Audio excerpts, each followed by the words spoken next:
지난주 지금까지도 유엔 총회가 계속 이어져고 있는 상황인데요. 지난주에 미국에서 제78차 유엔 총회가 열렸습니다. 사실 요즘 유엔은 미국 중심 국제 질서의 붕괴와 다각화의 진행으로 그 기능과 역할이 상실되어가는 과정에 있습니다. 그러나 여전히 국제 무대에서 유엔은 큰 영향력을 미치고 있고, 특히 이번 유엔 총회에서는 주목할 만한 발언들이 여러 있었습니다. 이와 대조되어 윤석열 대통령은 누구나 예상했듯이 북과 러시아 간의 군사 거래를 좌시하지 않을 것이다. 북의 핵은 인도 태평양 지역, 나아가 전 세계에 대한 위협이다. 안보리 상위 미사국이 전쟁을 일으키고 안보리 결의를 위반하는 것은 자기 모순이다. 라는 등의 북과 러시아에 대한 강한 비판을 이야기했습니다. 북러가 어떤 논의를 했는지 아직 아무것도 밝혀지지 않았지만, 이 무기 거래는 이 북과 러시아 간의 어떤 협의가 진행됐는지 밝혀지지 않았고, 그리고 특히나 무기 거래는 한미가 더 많이 하고 있다는 점, 그리고 미국이야말로 안보리 상임이사국 자격으로 베트남과 이라크 등 더 많은 전쟁을 수행했다는 점, 조목조목 비판할 대목들이 많지만, 오늘은 윤석열의 말이 아니라 유엔 총회에서 다른 국가들의 정상은 과연 어떤 이야기를 했을지 살펴보는 시간이기 때문에 비판은 자제해 보도록 하겠습니다. 네, 그러면 시작하겠습니다. 미국과 유럽이 누리는 막대한 부는 대서양 횡단 노예무역과 수세기에 걸친 식민지 수탈의 땀과 눈물, 피, 공포에서 수확한 것. 유엔 총회에서 나나 아쿠포아도 가나 대통령이 한 발언입니다.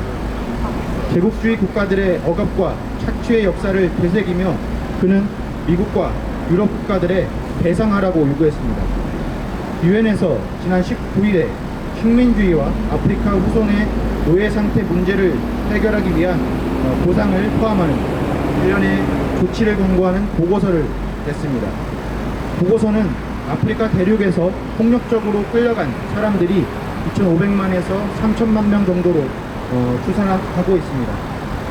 제국주의 시기 막대한 천연자원과 노동력을 착취하고 수많은 사람들의 희생 위에 이 물질적 부를 쌓아 올렸기 때문에 오늘날의 미국과 유럽이 있다는 것입니다. 배상을 요구하는 가나 대통령의 말에 박수갈채가 쏟아져 한동안 발언을 멈추기도 했다고 보도합니다. 이른바 서방 국가들의 제국주의 시기 역사에 대한 배상을 요구하는 가나 대통령의 발언은 서두에 밝힌 국제 질서의 변화와 그에 따른 자주와 주권에 대한 요구가 터져나오는 지금의 현실과 맞물려 생각했을 때 우리에게 정말 큰 울림을 준다고 생각합니다. 우리는 식민 역사를 지우려는 일본에 무엇을 외치고 있는가? 그 미국이 하자는 대로만 하는 현 정부에게 과연 자주는 있는가 곱씹어보게 됩니다.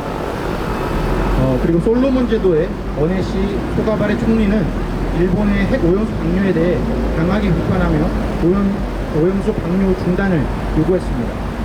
그는 일본 정부가 주변국들의 오염수 방류에 대한 우려를 무시했고, 오염수가 안전하다면 일본 국내에 보관해야 한다고 말했습니다. 유엔 해양법은 해양 환경 보호를 위해 자국이 가진 실제적인 최선의 수단을 사용해서 오염원으로부터의 오염을 방지, 경감, 통제할 의무가 있고, 오염 방지 수단을 사용할 시 직접 간접적으로 피해나 위험을 어느 한 지역에서 다른 지역으로 전가시키거나 어떤 형태의 오염을 다른 형태의 오염으로 변형시키지 않도록 행동해야 할 의무를 규정하고 있습니다. 남태평양 지역에 위치한 솔로몬 제도는 그야말로 직접적으로 영향이 미치는 곳입니다. 유엔 총회에는 소가바레 총리의 분노에 찬 내침이 울려 퍼졌습니다.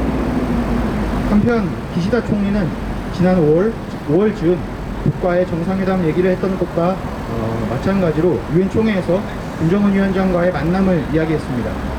기시다 총리는 독일 평양선언에 따라 납치와 핵, 미사일 문제는 물론 불행한 과거사 합의와 같은 미해결 우려 사안을 포괄적으로 해결하는 것을 통해 북한과의 관계 정상화를 추구한다며 북일 관계 정상화 의지를 보였습니다.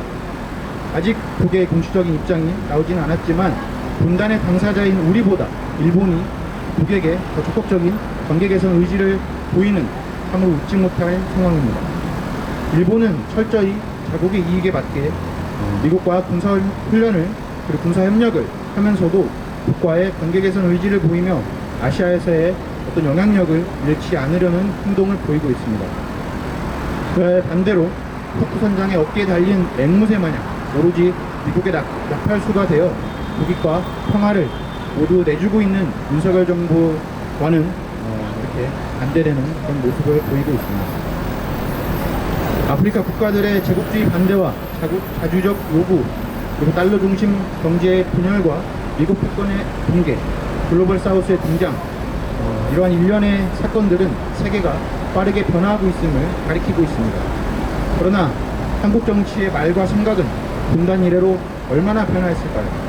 단국, 단공, 친미, 4대1 사상 안에서 한국 정치는 얼마나 벗어났습니까? 유엔 총회에 등장한 각국의 발언과 윤석열의 말을 떠올리며 세상 가끔의 현실을 감추해 봅니다. 앞으로도 자주의 외침, 평화 외침을 우리의 힘으로, 우리 시민들의 힘으로 이어나가면 좋겠습니다. 네, 많은 들어주셔서 감사합니다.